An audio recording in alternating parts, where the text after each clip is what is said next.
Norris, and I'm here with Mom and Dad at their house. This is going to be the first of several tapes that we're going to make talking about their history and their past and things that are important to them. Tonight we decided that we would talk about a little bit about where they grew up and what it was like growing up where they were and being little and things like that. Let's start with that. Dad, where did you grow up? I grew up in Rexburg, Idaho, actually. I was born in Salt Lake City. Well, my father was going to school there at the University of Utah. And while he was born, while he was in Chicago playing a basketball game, actually. And during the half, he received a telegram from Mom that he had become the father of a bouncing baby boy.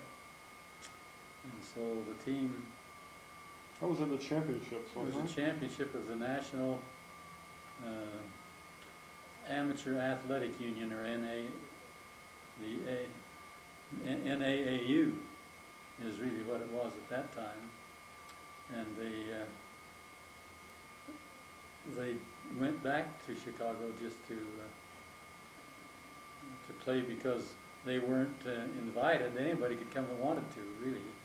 And they didn't think they were good enough, but on the San Francisco Athletic Club team was going through Salt Lake to Chicago, and they stopped in Salt Lake for a practice game with the University of Utah, and the University of Utah beat them. And so they thought, well, at the end of the game, the crowd said, let's send our team to Chicago. So they passed a blanket around and threw money into the blanket to help pay their way. And that was kind of interesting. So then during the halftime, Grandpa got the announcement that you were born. Yes. And then the team... They all chipped in and put in $1. We were 10 on the team. They bought me a $10 gold piece, which I still have, as a memento of that auspicious occasion. Shall I get the medal that they gave your dad? Would that be interesting? That might be very interesting. Why don't you shut that off for just a minute? Get it? Well, you can be talking about... Well, Dad, yeah, let's do. So while she's getting that, it's a medal that they got. The team each got one. It has on it. It's a gold medal, but it's to be hung as a pendant. Right. And it has a gold chain on it. And then on it says National AAU Champions, 1916. So they not only went, but they also won the championship. They won the championship. That's neat. What position did Grandpa play? Grandpa played forward, and in those days they had to bring the ball back to the center for a tip-off every time after every basket. And that went on for many years, because I still played, when I was playing they were still doing that. But each one of the members of the team got one of these medals. Shall I say what it says? Mom's been wearing it as a kind of a pendant now and then. Hold it up, Mom. Let me get a look at that. I put it on. Shall I put it on? Yeah.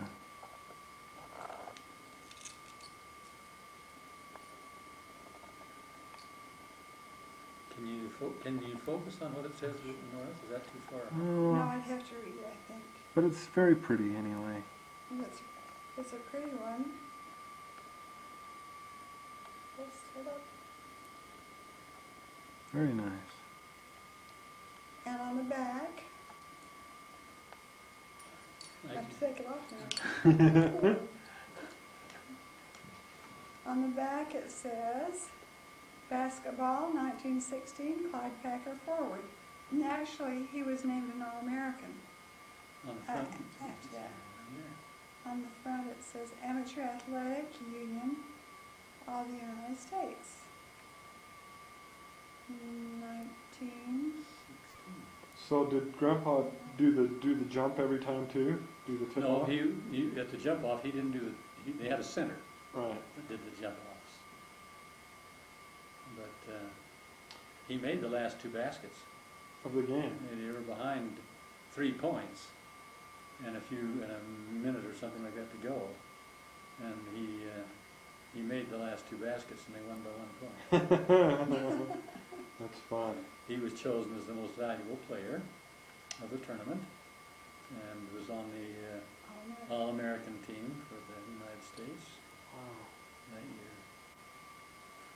year. And so then after he graduated, then he accepted a coaching job at Church College in Rexburg, at Rick's College, and went up there to coach. And so then we moved up there, and that's where I grew up, was in Rexburg. How long did you stay in Rexburg? Till you got married, basically?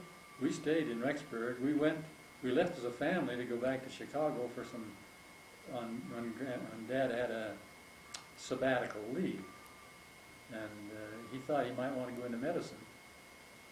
So we took the family back to Chicago and went to school there for a year. We had a wonderful time there. There was my sister Claire, my younger brother Merrill, was 4 years old. And Claire was 18 months younger than I. And I was in the 4th grade. So I was 10 years old. We had some wonderful experiences back there, actually. How long? You were there for 3 years? We were there for just 1 year. 1 year. He was on leave. Tell him about your skates. How you won your skates. Oh, yeah. The Chicago Tribune had a project going where kids could sell subscriptions to the paper, and if they sold 10 subscriptions, they could win a pair of ice skates. And so I can't remember exactly the number of subscriptions to the paper that it was, but I sold enough, and so Dad and I got on the elevated railroad and rode down to the center of Chicago and walked down to the Tribune office, and we were in a hurry. We had to run the last couple of 3 blocks because of closing time, and we got there just in time before it closed and won this pair of shoe skates. It was regular skates with shoes on them, and they were racing skates, so they were long, thin ones. They weren't the hockey skates that you see, but they were the regular long racing skates. And I was 10 years old, and I wore them until I was many years older than I should have been, because the shoes were so small eventually that my big toes got kinked down into them. And I wore them so much because we went skating every afternoon after school and every weekend on the ponds around Rexburg. And I wore them for years and years. I can't remember exactly when I quit. I was going to say I was in high school, but that wouldn't be that long because I was only in the 4th grade when I got them. See. I skated around Chicago and learned to skate on them, actually. And, but that's how I got my so-called hammer toe on my big toes on both feet. They got pinched down so far that they got a big knuckle on them. So what was life like in Rexburg? What did you do growing up? You're the oldest of how many children? I'm the oldest of 5. And I had a brother Alden, a sister Claire first, and then a brother Merrill, and then a brother Alden, and then a sister Dora Lee. And we grew up there. I was in the Adams School for 6 years, so through the 6th grade. Then I went to the Washington School for 2 more years. Then went to Madison High School for 4 years. And then to Rick's College for 2 years. I met Mother when I was a junior. And that's an interesting junior in high school. We'll get into that whole story another evening because I want to hear a lot about that. That was very fun. So during the winter time, you lived in town because Dad was teaching, right? Dad was teaching at Rick's College. He taught physiology and another, I think, a public health class, and I think he taught a religion class as well. And then he was the coach of all of the sports. He was the only coach they had. So he coached football and basketball and handball and tennis and track. He must have been quite an athlete. He was quite an athlete. They won. I don't remember how many years he coached exactly, but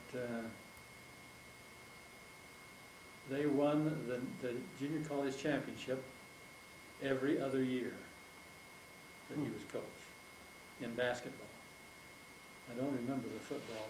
There were only 2 championships that they won in tennis, and my friend Jay Kerr and I won the doubles championship in tennis one year when we were sophomores.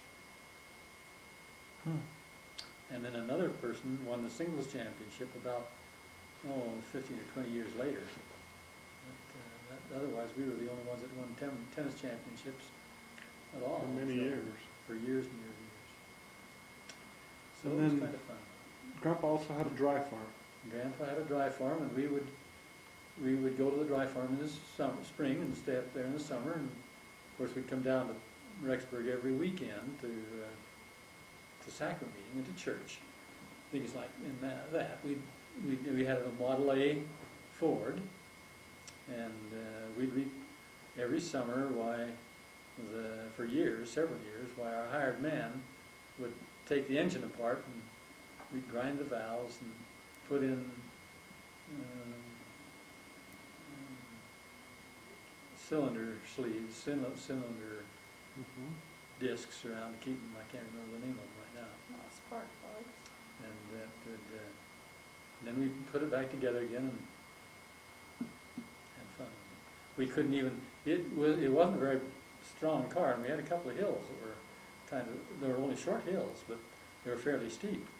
And when we had horses, we could always go up them with the horses. But when we had that Model A, it was just a straight up road, and we couldn't go up it forward. So we'd always turn around because there was more power in reverse, and so we would back up the hill. Every time you went to town. Every time we went to town, coming back, we'd have to back up the hill. That's fun. Washers. Is that what you were thinking? No, they weren't really washers. Well, in a way, they were kind of like that, but they were just cylinder. It went around the top of the cylinder,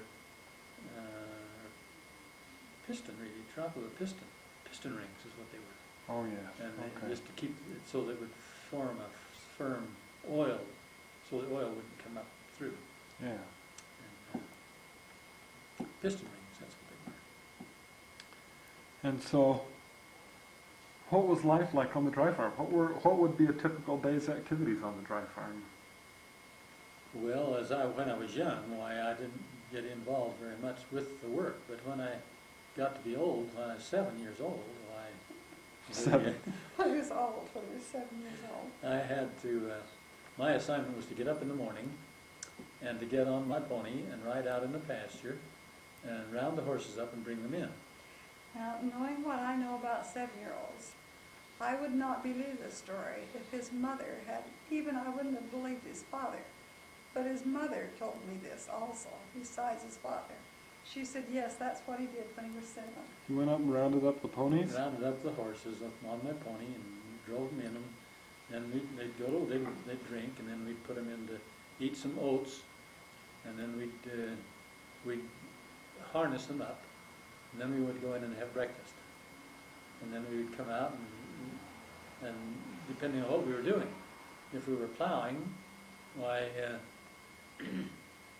I didn't do the plowing when I was 7. I had a hired man and Dad, and we had a 3-bottom plow and a 2-bottom plow. They would run those with the horses. We had 10 horses on the 3-bottom plow and 8 horses on the 2-bottom plow. And and then when they'd get through with that, while they were doing other things during the summer, I did the harrowing. We had 3 leaves of harrows, and we put 7 horses on those 3 leaves of harrows. We'd string them out, 3 horses in a row. And Dad would, of course, would harness them when I was 7. I didn't have to harness them.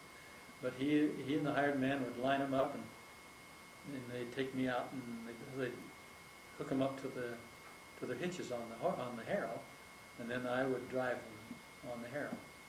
back and forth across the field. It was Now he's 7 years old. a 150 acre field, and it was about a quarter of a mile across. What did you plant? With how Planted, many? Wheat? planted wheat all the time. With how many horses did you do? We used seven horses. He drives 7 horses When you're 7 years old. when he's 7 years old with the harrow.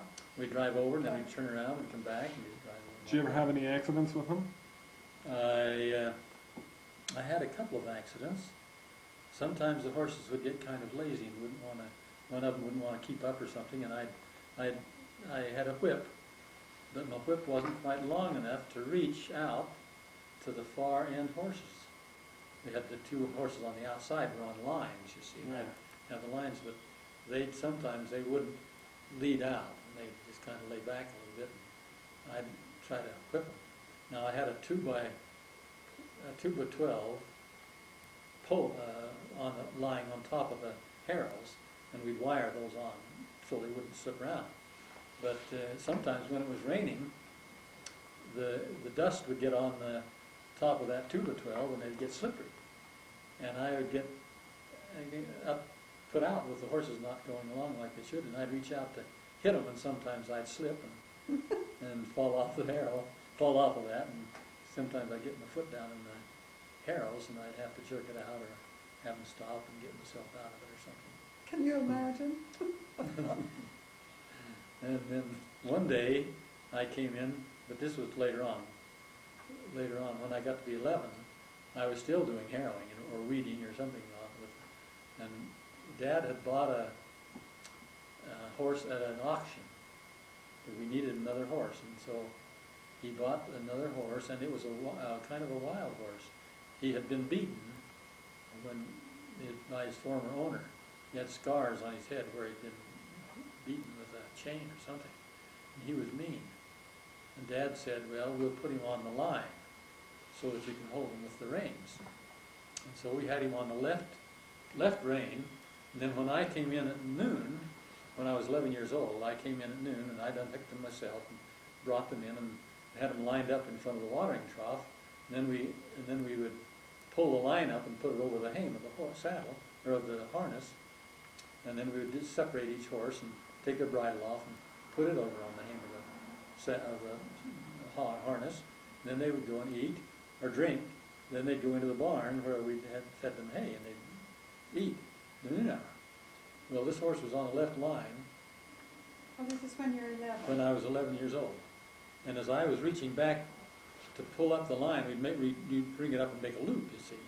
And the line was 15, 20 feet long.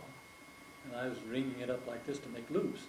And all of a sudden, he must have seen me out of the corner of his eye through the blinder or something on his bridle. Because the next thing I knew, I woke up in the house at 6 or 7 o'clock at night. And he had swung around and kicked me right in the face. And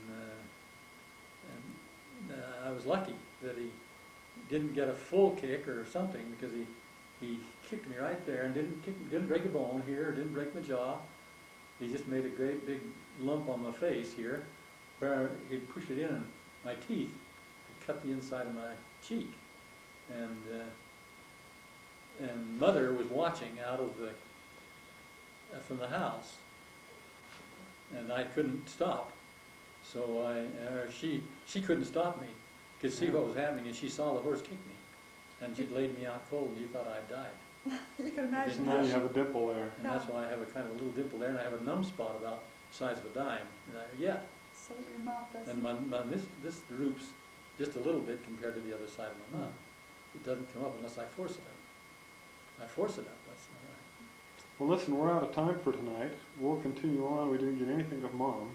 How much Tonight? time did we spend on it? About 30 minutes. Is that right? And we'll call it quits for tonight and pick it up another time.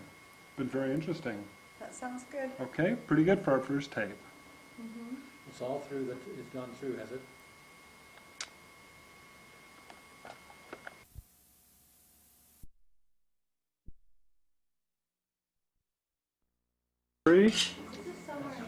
We're just celebrating Allan being here. the dinner table and people getting ready. Oh, ah, You can sit individually or sit by your husbands or whichever you want. Hi, Al. I think I'll sit Norris.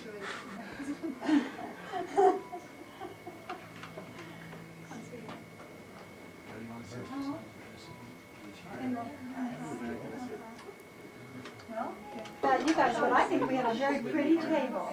I do too. What they want. Okay, tell us about the games, you guys. The game. The racquetball games. I didn't win. You know, Come they on. could compensate us for all this. If we just pay it off, is that okay? Well, just by doing the dishes, and we can go shopping. Well, while they do that's a good idea. We'll take care of the dishes. Oh, my It's not enough. The reason. I mean shopping. That's fine.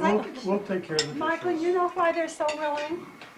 Because already we've arranged for Christy and Ashley to come and do all the dishes. Looking at it, and saw that I was doing some charting and stuff like that. She goes, hey, what about you some information from work on the three offices? You could make sure it's what we need. I said, yeah, probably should go through some. And do that for her in 1 year. Gary. Out there. I said, I can put them all on one page, or I can get them all in one. You know, each one on a page. The presentations is really March. Graduated in June, and I'm out there in 42.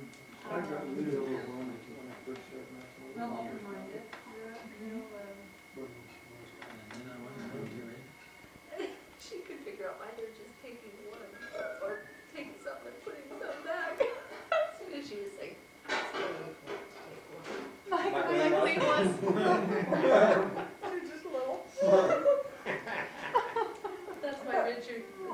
I know, but they're just taking one, so I didn't do too much, so I saw them take two and put one back. So I thought, look, it's gotta be something Want else. jelly bean? No thanks. So anyway, after this blizzard was over, we had drifts out of our backyard that actually came right up to the top of the house. So the kids would climb up and get up on the house and just get on the top of the crown and just kick your feet out from underneath them and just go right on out the house. You know, a normal sized house. There was a great big drift out in the front. I couldn't even move the car. The Buick, the Chevelle Malibu was in the driveway, buried to the doors, and it wasn't just drifted up. I mean, it was, you know, all around. But finally, we got it shoveled out, and the guy in our subdivision came and he plowed out the roads. But right off to the side of our house, there was about a 20-foot drift, about 20 feet high and about 8 feet across, and 10 feet, you know, completely blocked the road. The neighbor just down the street had a 4-wheel drive, and like a Bronco, and he had gone around the side of it, and then got onto the road and gone down and buy some groceries, and he wanted to come back. So he went back, went out around and dropped off his groceries, and then he came back again and decided he wanted to see if he could get up over the top of it. So he would get back about 20 feet, get a good run at it, and go into the front of that drift, get partway up, and then he'd back it down, up to there again.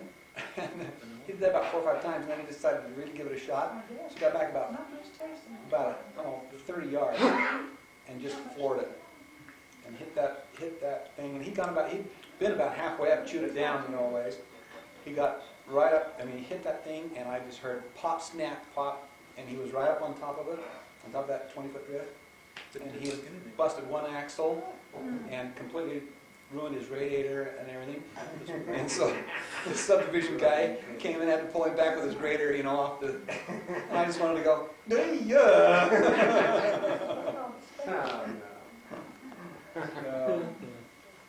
The winters there were more than I've ever experienced before. Well, we used to have that kind of winter in Rexburg. Did you? When do you remember the big house that Mother and I grew up in Remember the house. and met each other in? Uh-huh.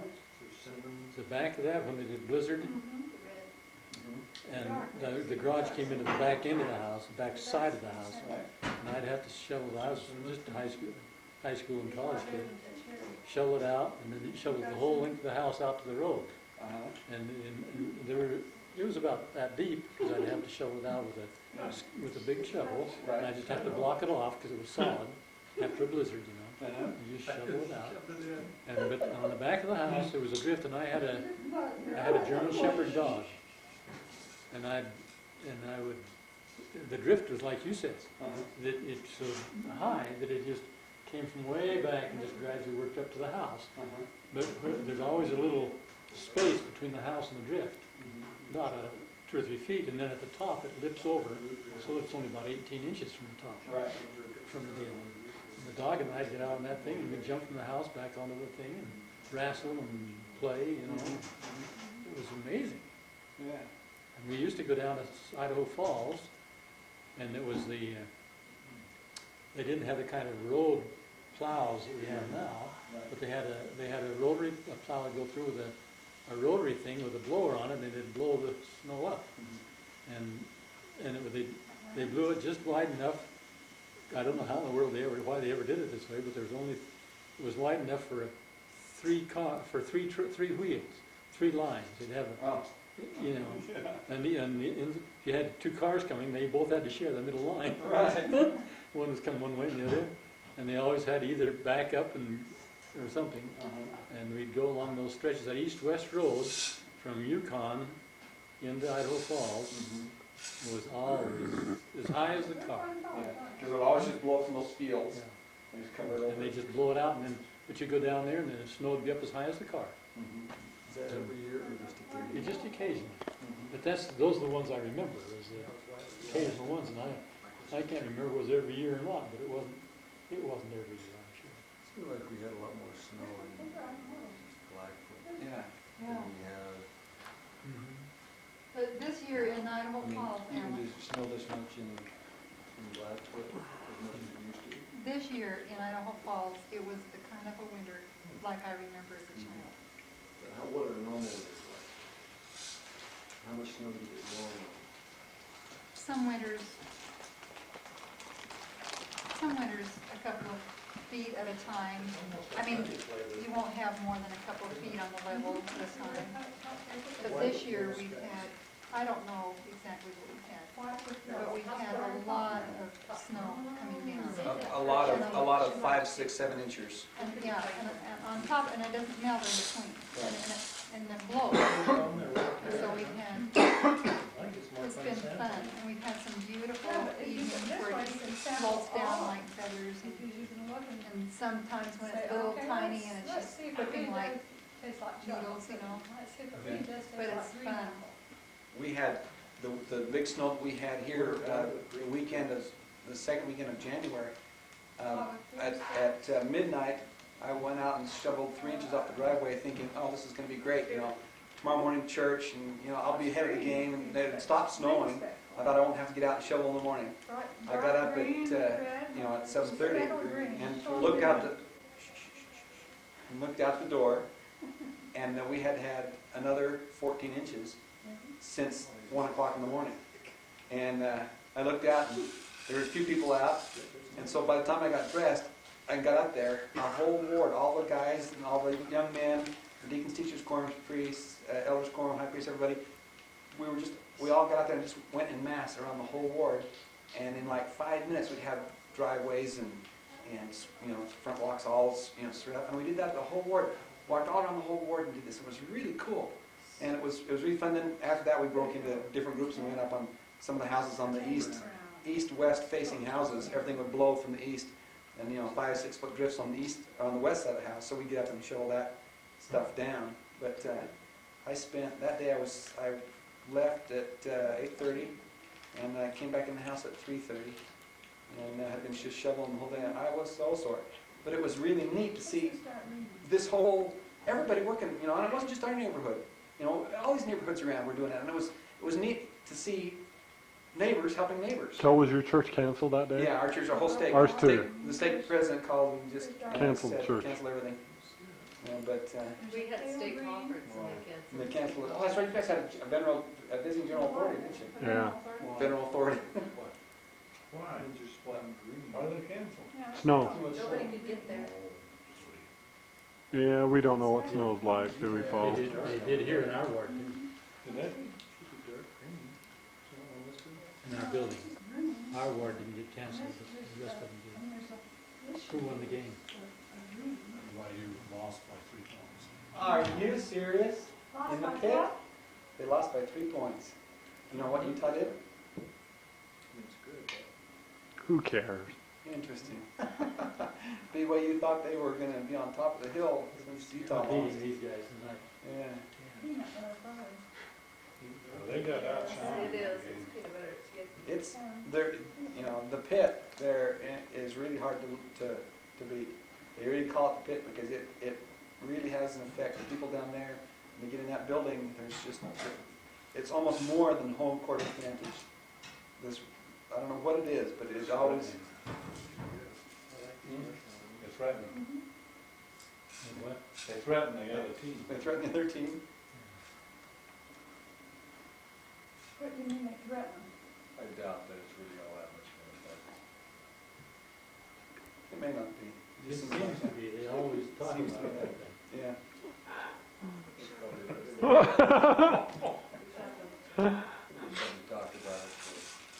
Talk about it, so they just don't think about it. Yeah. Self-fulfilling prophecy type. Well, Throw that one. could it be that the crowd that's screaming for you, booing for you, against the other team? If that fits the Your nose. They don't want to. Yeah, you guys are good. Richard, why don't you show Joe how to swim? It's just a rattle, it's just a noise out there in the background all the time. It's just a marshmallow. That's good. I mean, you hear much more the squeak. Well, so we know. We're taking the ball and Yeah. This one? hearing each other, call for the ball Allan, or push each other. You know, why don't you tell, these girls don't know what you read today about Grandpa Becker, about that last game. The game, the World Championship that they won. They don't realize how Grandpa did it. Then just keep on loving him. And never let him know that you know what he thinks you don't know. You know. You know? And give him head whenever he wants. Give him head. Kind of a camping trip last summer. And so those who went on the camping trip got together for just kind of a fun Sunday afternoon. Just happened to be on his birthday. It's like 4 boys and 16 girls. Stop. That's what he said. He said, I really hate it when that happens. So they ended up playing basketball and using different teams. I'm glad I have that for posterity. Well, I didn't. It's always fun to get a close-up of Mom's mouth while she's eating, you know. Cap the cavities. You better cut it out. We'll zoom in real tight on her nose. Say hi, Mom. That's flattering. Kid, It's a flattering thing to record for posterity. yeah. Stop it or you're gonna be in real trouble with your mother. And I am not kidding. Okay, how about these goers? 1892. In 10 years, they had all those kids? Hey man, jeez, that's what sort of do. They didn't have all Bundy. Okay. Well, they're going over pictures and they'll remember Oh, they'll sure, remember give these him pictures some, all their don't give lives. me. And so will their children. I better check yours. Oh, there you go. That's our great-grandfather, age 40. Is that where you put it? No, that's That's wrong. whose great-grandfather? On which side of the family? Here's a picture of Mom. And she was about 6. She was about 6 years old. And this is Kelly and Charlene, Richard, and me.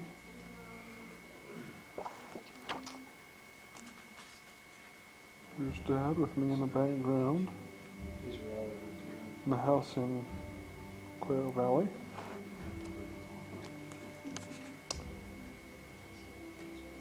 Here's Mom and Dad. She enjoyed Michaeline. How about these two old guys? Another picture. Beautiful picture of Mom and Dad. In preparation, where were you going, Dad?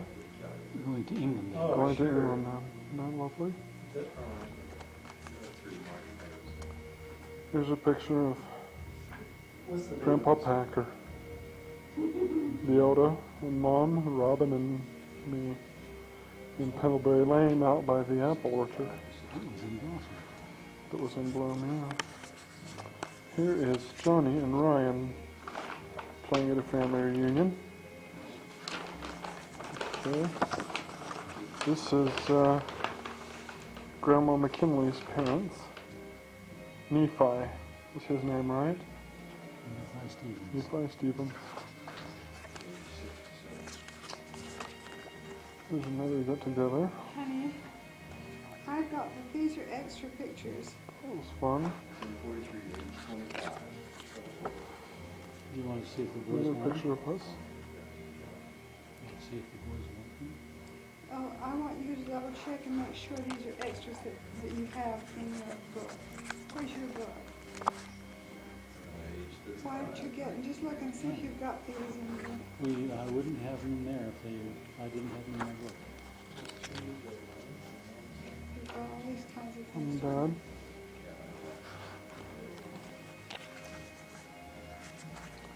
A picture of Mom and Dad.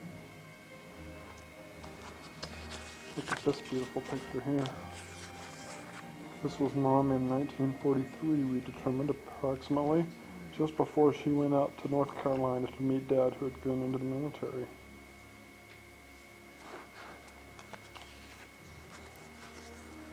Here's a picture of Mother Are you sure you've got these like that? again. Oh, look, there's a treasure chest here. Guys, Grandpa says these are all extras. Here's a picture of Nephi, who was a farmer and also a senator for the state of So Idaho. let's, wait a minute, let me show you what let's do. Let's spread them out like This this. is Arch McKinley, So we'll see. Mom's grandfather. So we can see how many are of what. This is Mom's father, rather. And this is Louette, her mother. Now, you might. Dad, who's this? You have- these are This not- is Louette, you don't have any correct? data on these. Mom's mother when she was young. You think you've got, you say you think you'll send these? Also, Louette is the baby, is that right, Dad? And so, there it is. This is the farm. And so, Grandpa and Grandma Stevens. these are just proofs, those things. I mean, they're pretty good proofs, but they're, These are quite great studio proofs. and that was a trip we were on Allan, in the Caribbean. this is a record of your visit out here this weekend. Which day was And this? I'm counting down the times. I mean, I've got just a little bit of tape left. Want to say anything profound? So I'm the star of this trip. You're the star of this trip. On the 7th of Now fitting that I should still be able to trump you all March. around. 1993. So we don't want that, we want to throw How it do you out. know? Well, I'm just gonna throw it away because it's just an album that was taken at the same time, and that's when it turned out funny. Was this when he was in a wreck? No, just same as this, so you know what I use. This is an odd picture, it isn't an odd man. Let's see, these are kind of similar, so you better see that that gets copied. He was so cute, he was so neat. I'm telling you. I sure had her for you, didn't I? Oh,